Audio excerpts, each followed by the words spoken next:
The Kehlar Family Massacre is a devastating and deeply tragic story that has left an indelible mark on the small town of Burlingame, Kansas. This heart-wrenching narrative centers around James "Jim" Kaylor, his wife Karen, and their three children, Emily, Lauren, and Sean. Jim was a respected professional in the water utilities management sector, known for his diligence and focus.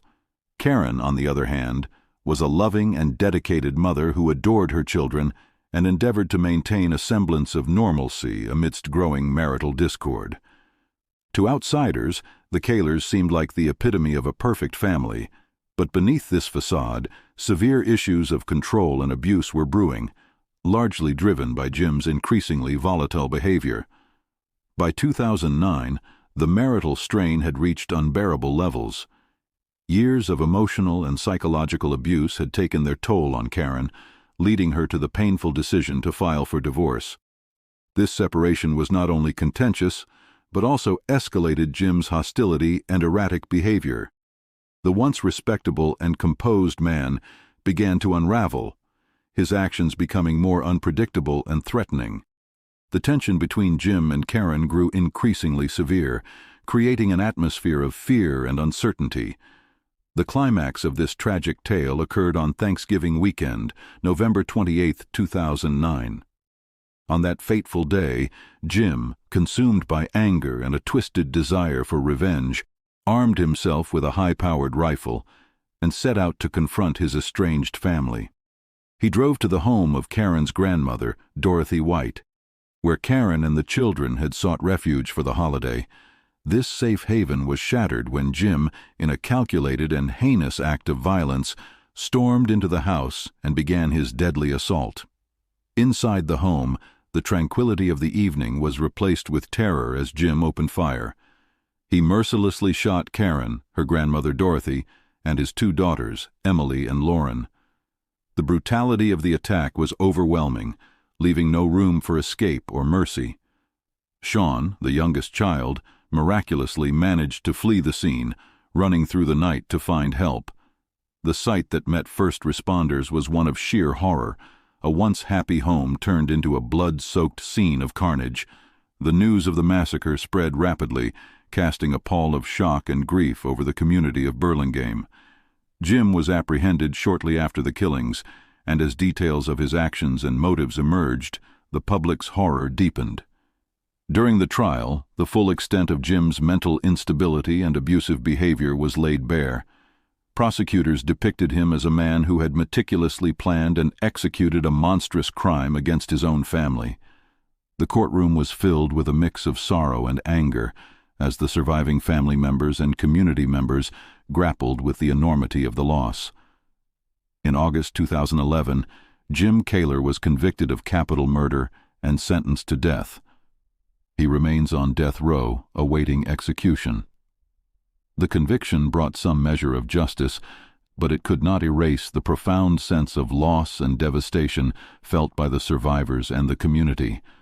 The massacre left an unfillable void in the lives of those who knew and loved Karen, Dorothy, Emily, and Lauren. Sean, the sole survivor, faced an incredibly challenging path to recovery, burdened with the traumatic memories of that night and the loss of his family. The impact of the Kohl Family Massacre extended beyond immediate grief. It underscored the critical issues surrounding domestic violence and mental health, highlighting the need for greater awareness, intervention, and support systems. The tragedy serves as a stark reminder of the destructive potential of unchecked anger and untreated mental illness. It emphasizes the importance of taking threats seriously and ensuring that individuals in volatile situations have access to the help and protection they need. In the aftermath of the massacre, the Burlingame community came together to support Sean and honor the memories of the victims. Vigils and memorials were held, serving as both a tribute to those lost and a call to action against domestic violence. Friends and relatives of the Kaylors, along with community members, reflected on the lives of Karen, Dorothy, Emily, and Lauren, remembering their kindness, love, and the joy they brought to those around them. The Kehlar Family Massacre remains a poignant and sobering chapter in Burlingame's history.